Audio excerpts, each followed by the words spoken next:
أعوذ بالله من الشيطان الرجيم.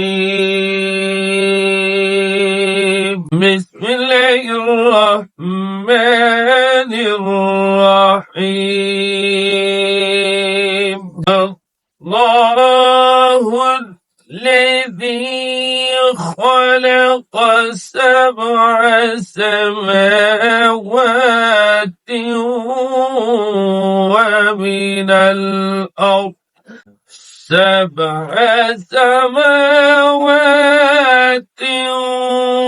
ومن الأرض مثلهن يتنزل الأمر بينهن لتعلموا أن الله على كل شيء قدير وأن الله قد أحاط بكل شيء علما. اللہ اس ذات ہے خالق جس نے پیدا کیا 7 سماوات 7 آسمانوں ومن الارض اور زمینیں مثلہن ان کی مانند یعنی 7 زمینیں یتنزل الامر اتارتا ہے حکم بینہن ان کے درمیان لتعلموا تاکہ جان لو تم کہ ان اللہ علی کل شیء قدیر کہ بے شک اللہ تبارک و تعالی ہر چیز پہ قادر وان اللہ اور تحقیق اللہ قد احاط گھیر دیا ہے بکل شیء ہر چیز کو علم کے اعتبار سے. کل کے سبق میں آپ حضرات نے پڑھا قد احسن اللہ لہ رزق کہ اللہ نے جنت والوں کے لیے کتنا عمدہ خوبصورت اور مزیدار رزق پیدا کیا. اس لیے ہے جنت جو ہے وہ جنت میں ایسی نعمتوں کو استعمال کریں گے کہ کسی آنکھ نے اس دنیا کی آنکھ نے اس نعمت کو دیکھا نہیں، کسی کان نے اس کو سنا نہیں اور کسی بشر کے دل پر اس کا خیالات ہی نہیں. اتنی بڑی نعمتیں اللہ ہم سب کو نصیب فرمائے. تو اللہ کتنی بڑی ذات ہے، اللہ کی بڑائی کتنی ہے. فرمایا اللہ الذی اللہ وہ ذات ہے خلق 7 سماوات کہ جس نے 7 آسمانوں کو پیدا کیا.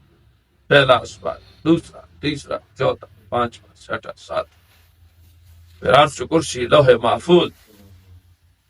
یہ ساری کی ساری تخلیق جو ہے یہ اللہ تبارک و تعالیٰ کی ہے اور اس تخلیق میں کوئی ایک بھی اللہ کے ساتھ شریک نہیں ہے.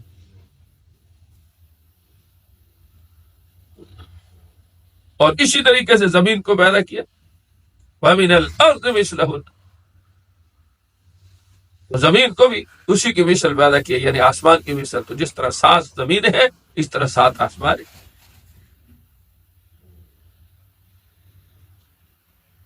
اب یہ 7 زمینیں کس انداز سے ہیں تو اس میں بڑے فلاسفہ اور بڑے بڑے سائنسدان جو ہے سرگردان ہیں. یہ کیا اللہ کی تخلیق ہے، اللہ کی قدرت ہے، اس میں پریشان ہونے کی بات ہے. اس لیے ان کو تعویلیں کرنی پڑی اور کہنے پڑا کہ یہ 7 بر اعظم ہے اور یہ مثلہن سے مراد جو ہے یہ 7 بر اعظم ہے. حالانکہ ایسی بات نہیں ہے. اسی لیے امام المفسرین حضرت عبداللہ ابن عباس رضی اللہ تعالی عنہ فرماتے ہیں کہ یہ زمین جو ہے آسمان کی طرح ہے. جس طرح آسمان تہ بتہ ہے یعنی پہلے آسمان، دوسرا، تیسرا، چوتھا، اسی طرح زمین، اس زمین کے نیچے ایک اور زمین، اسی طرح 7 زمینیں. اب اس زمینوں کی کیفیت کیا ہے یہ اللہ جانتے ہیں. کس انداز سے اللہ نے پیدا کیا، کیا ترتیب سے پیدا کیا، یہ انسان کے بس کی بات ہی نہیں. 7 آسمان کا تذکرہ تو بہت ساری جگہ آیا ہے لیکن 7 زمینوں کا تذکرہ اسی جگہ.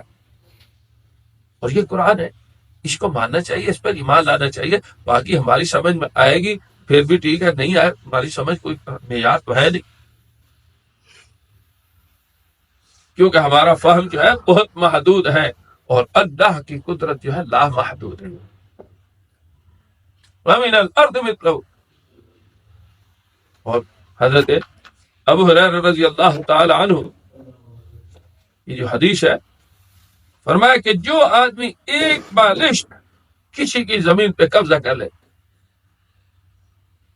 ناجائز قبضہ اس نے کر لیا، کل قیامت کے دن یہی زمینیں ساتوں جو ہیں اس بالش کے حساب سے، یعنی پہلے زمین حصہ جو ساتھ ہے، پھر دوسرے، پھر تیسرا، یہ ساری کل قیامت کے دن اس کے گردن پر ہوگی. اس لیے کسی کی زمین پر جو ہے قبضہ نہیں کرنا چاہیے.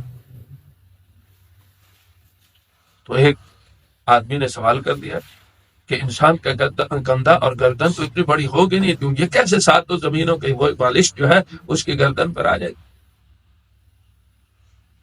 تو حضرت ابو ہریرہ رضی اللہ عنہ نے فرمایا کہ دیکھو جب حدیث بیان کی جائے تو اس میں تعویلیں نہیں کیا کرو.